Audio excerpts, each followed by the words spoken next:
Delegasi dari kelompok 6 ingin mempresentasikan tentang tugas makalah biologi, yaitu keanekaragaman hayati di Indonesia yang hampir punah, upaya pelestarian dan status konservasinya. Yang mana satu yaitu pendahuluan akan kami presentasikan melalui diri sendiri. Oke, pendahuluan. Kawasan Nusantara atau Indonesia yang luas dan berbagi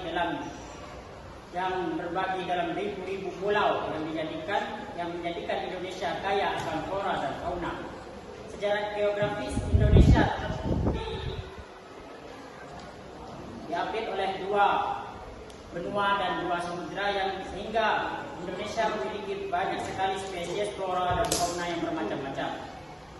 Kelimpahan yang didapat Indonesia ini sepatutnya dipelihara dan dilestarikan agar berbagai macam kekayaan flora dan fauna tidak punah atau menghilang. Indonesia tercatat ditempati 2.827 jenis satwa vertebrata non ikan. Dari jumlah tersebut, 848 diantaranya merupakan jenis endemik yang hanya ada di Indonesia. Di samping itu, Indonesia juga dipenuhi sekitar 37.000 jenis tumbuhan tinggi dari antara 155.475 sampai 183.025 tumbuhan yang ada di dunia. Dari jumlah tersebut sekitar 14.000 karena pertumbuhan populasi manusia yang meningkat dan proses industrialisasi untuk memenuhi segala kebutuhan Indonesia menyebabkan upaya pelestarian lingkungan tempat tinggal fauna dan flora terabaikan. Kondisi ini semakin memburuk dengan semakin maraknya pembalakan hutan, perubahan fungsi hutan dari asalnya, dan faktor pencemaran lain yang disebabkan manusia. Akibatnya, keanekaragaman hayati pun terancam. Banyak flora dan fauna yang terancam punah. Tak hanya di Indonesia, di negara lain juga sama. Banyak satwa yang mungkin beberapa tahun lagi akan punah karena pemburuan liar atau hilangnya habitat. Satwa langka merupakan satwa yang dilindungi karena jumlahnya berkurang karena efek perburuan liar. Beberapa satwa dilindungi karena jumlahnya berkurang karena pemburuan liar secara besar-besaran.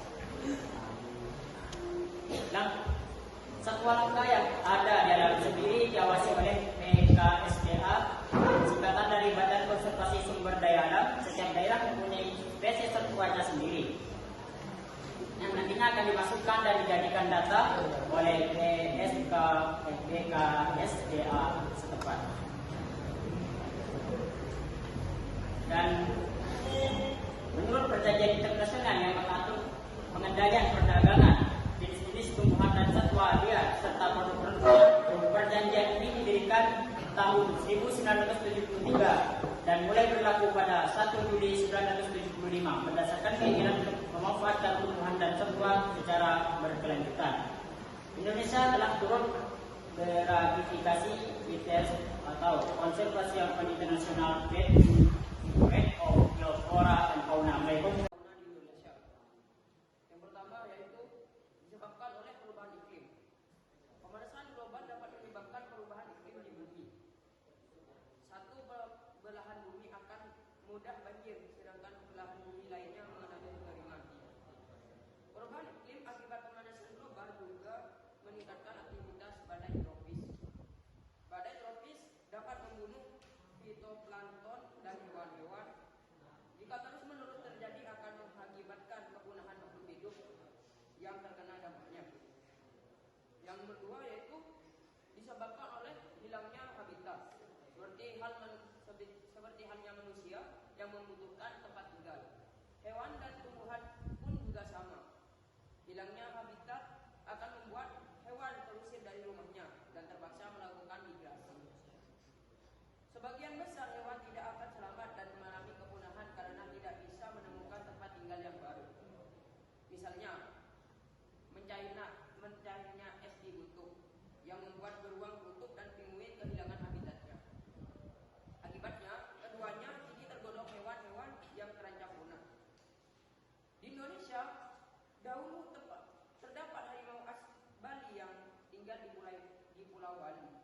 Dilansir dari Tongco, harimau Bali terusir dari habitatnya sendiri karena datangnya pedagang dan tentara bayaran Eropa ke Pulau Bali.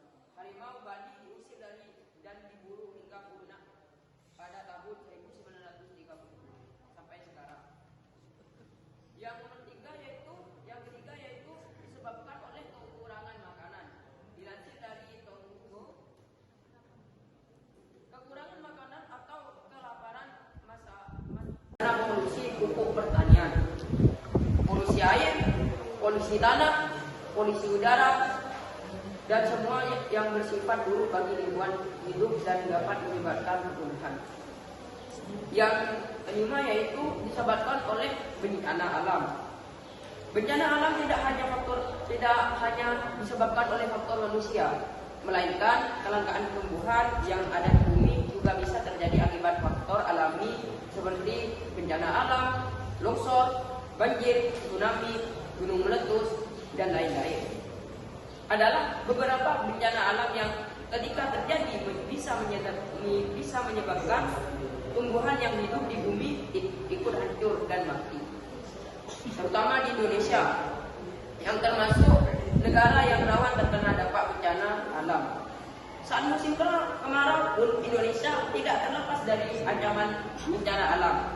Musim kemarau berkepanjangan menyebabkan tumbuhan kekurangan air.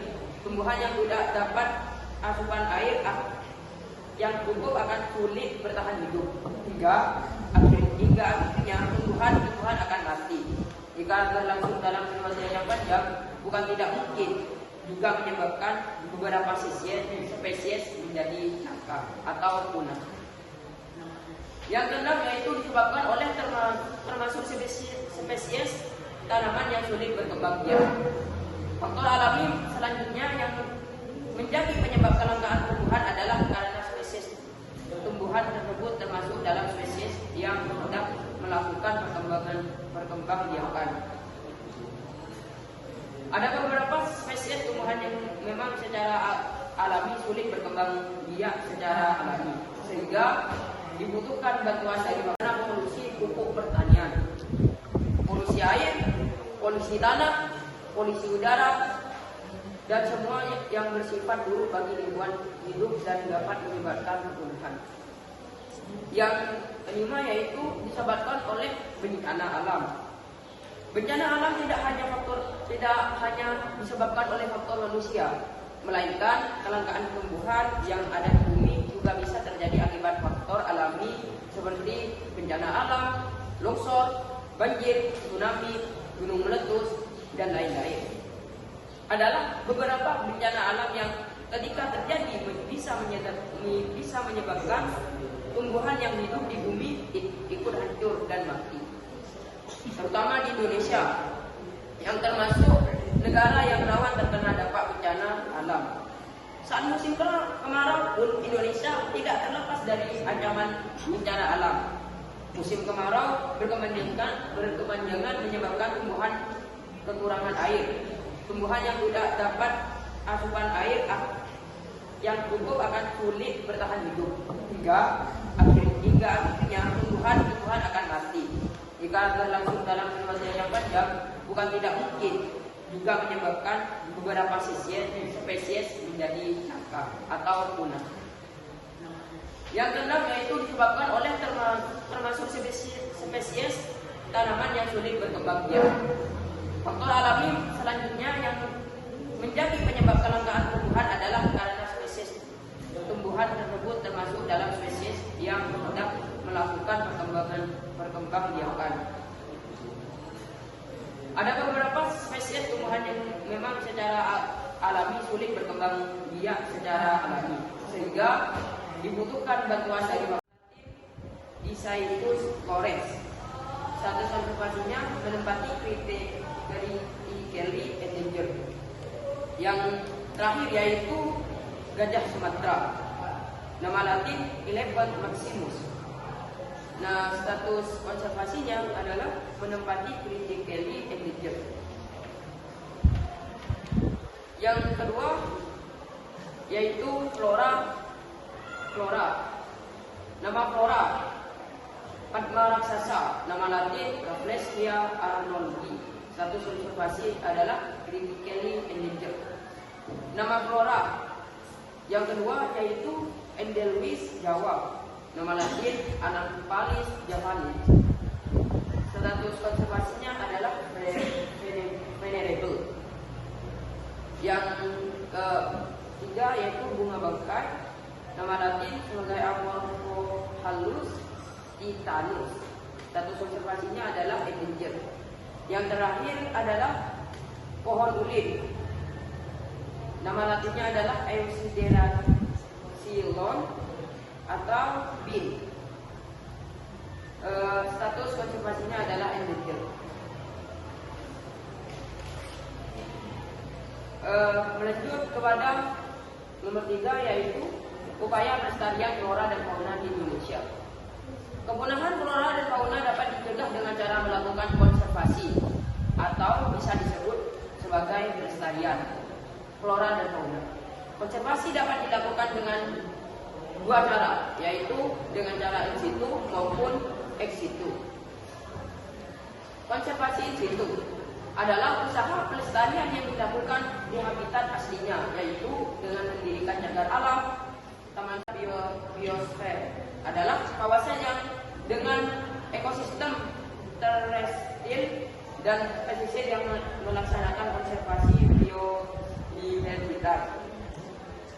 Melalui pemanfaatan ekosistem yang berkelanjutan, cagar biosfer di Indonesia berdasarkan ketetapan UNESCO atau bisa disebut United National Educational Scientific and Cultural Organization. Antara lain Kebun Raya Cibodas dan Taman Nasional Gunung Gede Pangrango, Taman Nasional Komodo, Taman Nasional Leuser, Taman Nasional Tanjung Puting, Taman Nasional Gunung Leuser, dan Taman Nasional Ciberut. Lanjut kepada bab ketiga yaitu penutup yang akan kami presentasikan melalui Askar. Oke. Bab 3 kesimpulan. Dari isi makalah ini kita dapat menyimpulkan tentang apa penyebab dari kepunahan flora dan fauna. Yang sebagian besar disebabkan oleh manusia dan sebagian disebabkan oleh alam. Banyak flora dan fauna yang terancam punah dan ada pula yang sudah punah dan tidak diketahui keberadaannya. Sudah banyak usaha pemerintah untuk mencari solusi untuk melestarikan flora dan fauna di Indonesia agar tidak punah. Antara lain usaha tersebut dilakukan dengan cara menerapkan program pelestarian in situ dan pelestarian ex situ. Saran, kita harus menjaga dan melestarikan flora dan fauna yang terdapat di Indonesia agar kekayaan flora dan fauna di Indonesia tidak berkurang. Saya dari kelompok 5 ingin bertanya apa yang dimaksud garis Wellet dan garis Weber.